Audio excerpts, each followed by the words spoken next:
Hi friends, welcome to my channel. ఈరోజు నేను మీకు ముల్లంగి పాటోలి ఎలా చేసుకోవాలో చూపిస్తాను.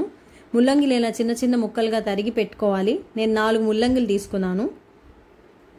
తర్వాత నేను ఒక గిన్నెలో ఒక హాఫ్ గ్లాస్ బియ్యం, పావు గ్లాస్ కందిపప్పు, పావు గ్లాస్ పెసరపప్పు తీసుకుని నానబెట్టాను. ఒక 2-3 గంటలు నానినా పర్వాలేదు, ఇంకెక్కువ నానాల్సిన అవసరం లేదు. దీన్ని మనం గ్రైండర్లు తీసుకుని గ్రైండర్లో మెత్తగా మనం రుబ్బుకోవాలి. దాంట్లో ఉన్న నీళ్ళని వంపేసుకుని మనం రుబ్బుకోవాలి.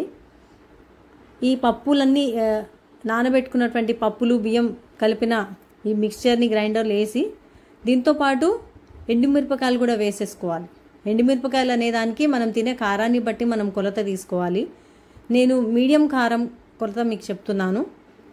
ఒక 6 to 7 ఎండుమిరపకాయలు వేయచ్చు. మీరు ఇంకా కారం ఎక్కువ కావాలనుకుంటే ఎండుమిరపకాయలని పెంచుకోవచ్చు. దాన్ని బాగా మెత్తగా గ్రైండ్ చేసుకుని ఆ మిశ్రమాన్ని మనం పక్కన పెట్టేసుకోవాలి. అవసరమైతే కొద్దిగా నీళ్ళు యాడ్ చేసుకుంటే మనకి మెత్తగా వచ్చేస్తుంది. ఇట్లా వస్తుంది మనకి మిశ్రమం. ఇప్పుడు మనం ఒక స్టవ్ ఆన్ చేసుకుని ఒక ప్యాన్ పెట్టుకుని ప్యాన్లో మనము ఒక 3 స్పూన్స్ ఆఫ్ ఆయిల్ వేసుకోవాలి. ప్యాన్లో నీళ్ళు ఉండకూడదు, నీళ్ళు ఉంటే చిటపట్లాడుతుంది. నీళ్ళు లేకుండా ప్యాన్ తీసుకుని అందులో 3 స్పూన్స్ ఆఫ్ ఆయిల్ మనం వేసుకోవాలి.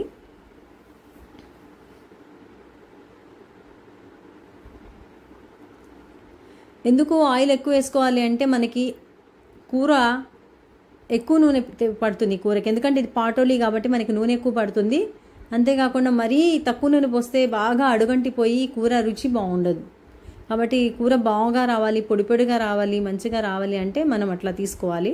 1 స్పూన్ మినపప్పు, 1 స్పూన్ జీలకర్ర, 1 స్పూన్ ఆవాలు వేసి అవి చిటపట్లాడే వరకు ఉంచాలి. 1 మిరపకాయ తీసుకున్నాను నేను పోపులోకి. తర్వాత నేను ఒక పావు స్పూన్ ఇంగు తీసుకున్నాను.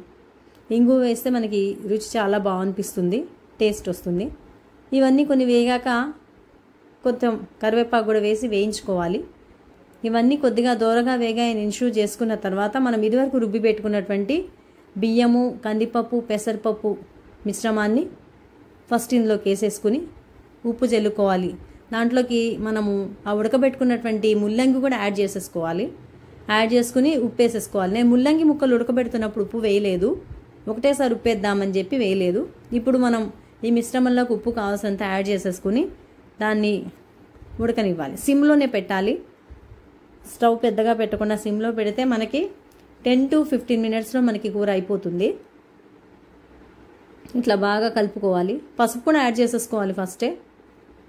ఉప్పుతో పాటు పసుపు యాడ్ చేసుకొని ఇంకా కారం అక్కర్లేదు. మధ్య మధ్యలో ఇట్లా మనం కలుపుకుంటూ ఉండాలి.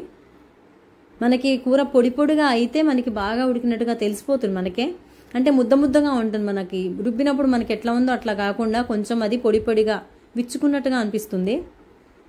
ఇదిగోండి, ఇట్లా కూర కొంచెం దాదాపుగా ఉడకడానికి వచ్చేసి ఇంకో 5 మినిట్స్లో కూర అయిపోతుంది. కొంచెం మీకు ఆయిల్ బాగా ఉంది కాబట్టి కూర చక్కగా అవుతూ ఉంటుంది. ఇట్లా మనకి పొడి పొడిగా అవుతూ ఉంటుంది కూర. తెలిసిపోతుంది మనకి కూర ఉడకంగానే పొడి పొడిగా అయినట్టు. ఆల్రెడీ ముల్లంగి ఉడికింది కాబట్టి మనకి దాదాపుగా ఎక్కువసేపు కూడా పట్టదు. కేవలం ఈ పప్పులు ఉడకడానికే. ఇలా పొడి పొడిగా అయిపోయిన తర్వాత వేరే బౌల్లోకి ఈ కూరని మొత్తం తీసేసుకోవాలి. దీన్ని వేడివేడి అన్నంలో నెయ్యి వేసుకుని తింటే చాలా అద్భుతంగా ఉంటుంది కూర. Thank you for watching my channel and please don't forget to like, share and subscribe.